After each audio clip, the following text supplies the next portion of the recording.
Pupuntahan nga ni Ramon itong ang si Marites sa kaniyang bahay upang sa gayon ay makukuha na nga niya ito at isasama na nga raw niya kasama itong si Tanggol.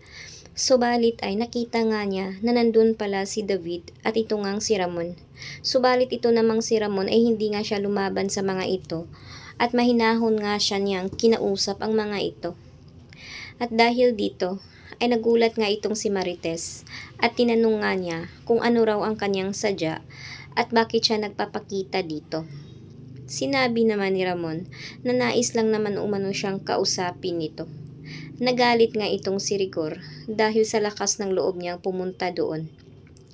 Ang pinagtataka nga nila ay hindi nga lumaban itong si Rigor at itong si David ay hindi nila binaril itong si Ramon.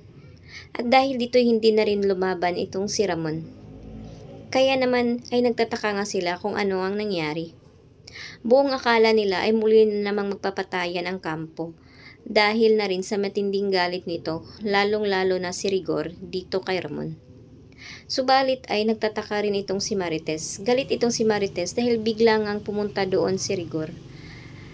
Kaya itong si David ay inutusan niya ang kanyang ama na si Rigor na dapat ay putukan na nga ito si Ramon upang hindi na ito mabubuhay at makalabas pa.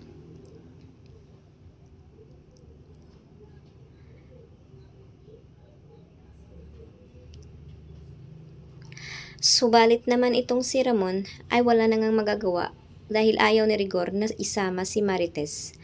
Kaya umuwi na nga lang itong si Ramon na hindi pa rin niya dala itong pinakamagandang si Marites di Magiba.